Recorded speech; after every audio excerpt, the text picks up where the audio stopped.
آپ کو ابراہیم جیسا بنانا ہے، اپنی بیویوں کو حاجرہ جیسا بنانا ہے، پھر ہمارے بچے اسماعیل علیہ السلام جیسے ہوں گے۔ اللہ کو قربانی پسند آئی، ذبح کر رہے ہیں، چھری چلا رہے ہیں، لیکن چھری چلنے کو تیار نہیں۔ جبرائیل آئے اور زور سے کہا اللہ اکبر اللہ اکبر۔ اسماعیل علیہ السلام لیتے ہوئے ہیں، ابراہیم کے ہاتھ میں چھری ہے، فوراً کہا اللہ اکبر لا الہ الا اللہ واللہ اکبر۔ اسماعیل کہہ رہے اللہ اکبر وللہ الحمد۔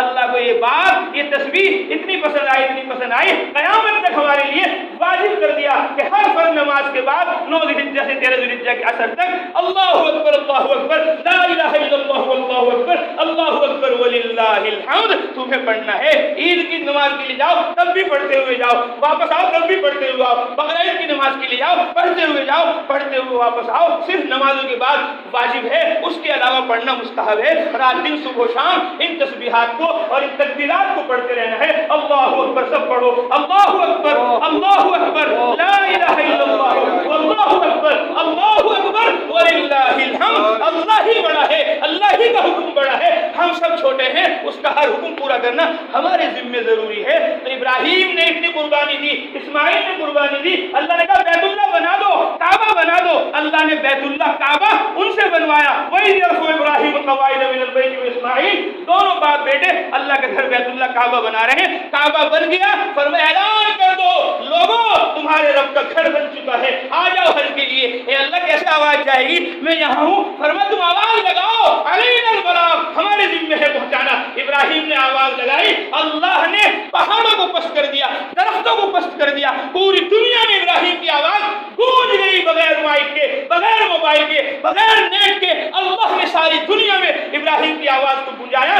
صرف دنیا میں نہیں، قیامت تک آنے والی روحوں تک اللہ نے ابراہیم کی آواز پہنچا دی۔ لوگوں بیت اللہ بن گیا، کعبہ بن گیا، آ جاؤ حج کے لیے۔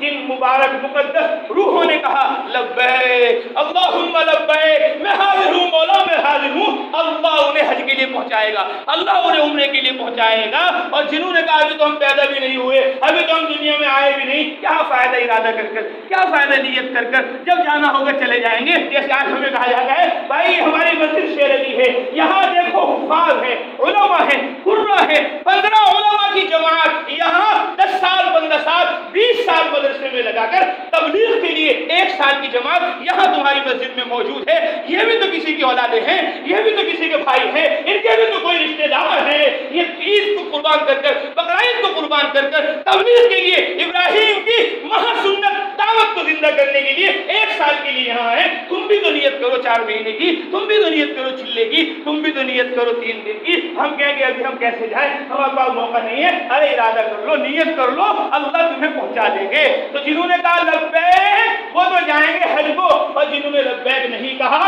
وہ مکہ میں پیدا ہو کر بھی، مدینہ میں پیدا ہو کر بھی حج نہیں کر سکتے۔ اور شیخ نے لکھا ہے فضائل حج میں، بڑی خوش قسمت مبارک روحیں تھی وہ جنہوں نے اس وقت میں دم لبیک کہا، لبیک لبیک لبیک 50 دفعہ کہا تو 50 حج کریں گے، 50 دفعہ کہا تو 50 عمرے کریں گے۔ اس لیے ہم سب بھی نیت ارادے کریں کہ ابراہیم کی سنت کو زندہ کریں گے، اور عبادت اور دعوت کو لے کر ساری دنیا میں جماعتیں بنا بنا کر اللہ کے کلمے کو بلند کریں گے، انشاءاللہ کریں گے سب انشاءاللہ۔